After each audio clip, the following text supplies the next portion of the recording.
Assalamualaikum warahmatullahi wabarakatuh. Sebelumnya perkenalkan kami dari kelompok 9 BKP Pendidikan Anak Berkebutuhan Khusus. Nah, di kelompok kami ini akan sedikit menjelaskan tentang mengenal anak autisme bagian 2. Nah, sebelumnya teman-teman perkenalkan terlebih dahulu anggota kelompok kami. Yang pertama ada Mbak Kety Dwi Indriani dengan NIM 3519080. Yang kedua ada saya sendiri Dewi Laila Nurfania dengan NIM 3519081. Kemudian ada Mbak Hanun Hamidah dengan NIM 3519084. Dan yang terakhir ada Mbak Rizky Amalia dengan NIM 3519116. Nah, teman-teman, pada materi kami kali ini akan membahas beberapa poin penting. Yang pertama ada macam-macam terapi bagi anak autisme. Yang kedua ada program layanan pendidikan bagi anak autisme.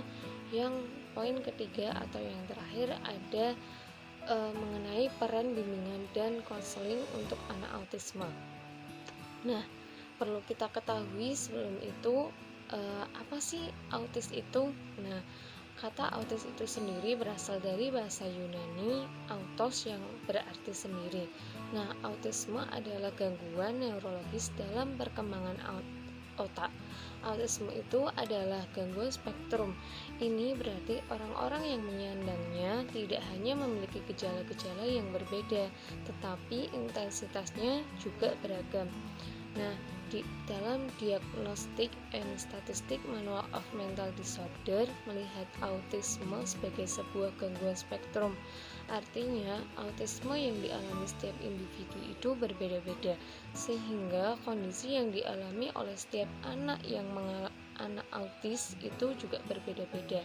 Meskipun secara umum masalah yang dihadapi oleh anak autis itu seperti adanya gangguan dalam interaksi sosial, kemudian adanya gangguan dalam komunikasi, adanya gangguan dalam minat, dan juga adanya gangguan dalam perilaku.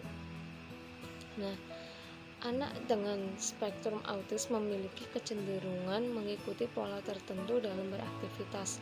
Adapun pola yang sudah terbentuk ini akan sulit untuk diubah jika sudah berjalan dalam waktu yang lama.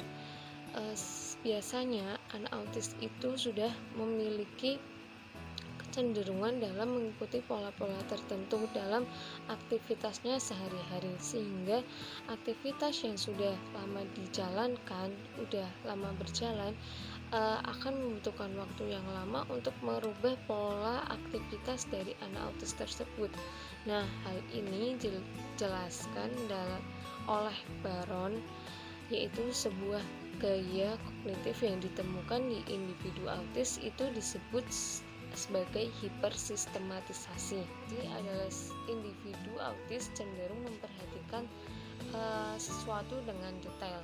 Nah, hal ini membangun rutinitas harian yang dapat dipercaya oleh anak autis. Telah terbukti sangat penting dalam perawatan autisme, sehingga dibutuhkan adanya konsistensi dan integrasi yang baik di dalam ruang lingkup interaksi anak autis. Nah, teman-teman, perlu kita ketahui juga saat seorang anggota keluarga menyandang autisme, seluruh anggota keluarga itu dihadapkan pada suatu ketegangan emosional. Nah, ketegangan emosi ini dimulai dari proses penerimaan keluarga mengenai kondisi anak. Ketika didiagnosis atau deteksi memiliki spektrum autis, kondisi ini akan berlanjut pada adanya kebingungan orang tua dalam menangani dan tindakan apa yang harus dilakukan terhadap anak autis mereka. Nah, tingkat ketegangan emosi pada setiap orang tua maupun keluarga itu berbeda-beda. Hal ini juga dipengaruhi oleh berbagai hal dari tingkat pengetahuan.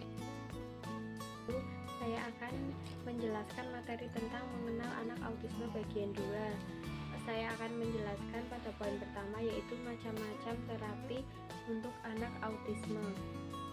Macam-macam terapi bagi anak autisme.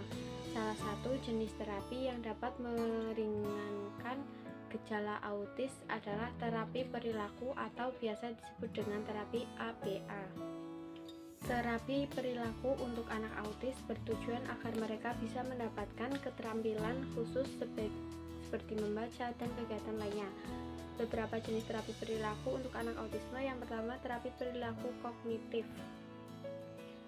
Terapi perilaku kognitif atau lebih biasa dikenal dengan sebutan CBT adalah salah satu jenis terapi perilaku yang digunakan pada anak dengan autisme. Di dalam terapi ini, para terapis biasanya membongkar masalah menjadi beberapa bagian yang tidak menyenangkan terkait pikiran dan cara anak keluar dari masalah tersebut. Kemudian terapis akan mengajarkan anak untuk mengganti perasaan, perilaku, dan pikiran tersebut menjadi hal yang lebih bermanfaat.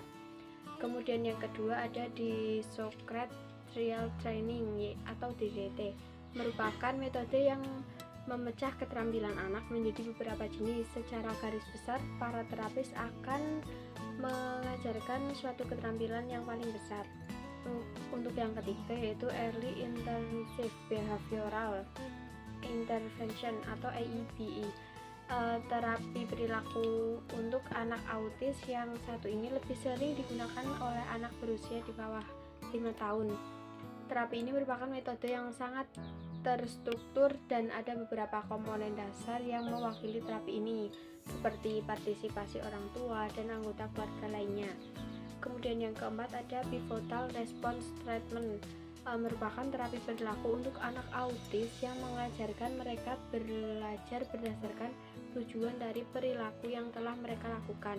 Di dalam metode ini ada beberapa cara yang umumnya dilakukan para terapis ketika mengajarkan anak sebuah keterampilan baru melalui sebuah permainan, yaitu dalam terapi ini menggunakan metode pengulangan secara berurutan, membuat anak memilih antara apa yang mereka inginkan dan butuhkan. Kemudian yang kelima ada Verbal Behavioral Intervention, orang tua dengan anak. Terapi perilaku untuk anak autis yang satu ini lebih mengutamakan komunikasi dan bahasa. Metode ini dilakukan dengan mengajak anak belajar bahasa melalui kata-kata yang sesuai dengan apa yang ingin mereka sampaikan. Perkenalkan, nama saya Hamid Hamida, NIM 3519082. Di sini saya akan menjelaskan tentang program layanan pendidikan bagi anak autis. Ada beberapa program layanan pendidikan bagi anak autis yang sesuai dengan kebutuhan masing-masing anak. Di antaranya, yang pertama ada kelas transisi. Kelas ini diperuntukkan bagi anak autis yang telah diterapi memerlukan layanan khusus termasuk anak autis dan telah diterapi secara terpadu atau struktur. Program kelas transisi bertujuan membantu anak autis dalam mempersiapkan transisi ke bentuk layanan pendidikan lanjutan. Dalam kelas transisi akan digali dan dikembangkan kemampuan, potensi, dan minat anak. Program pendidikan inklusi.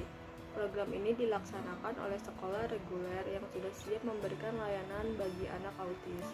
Untuk dapat membuka program ini, sekolah harus memenuhi persyaratan antara lain.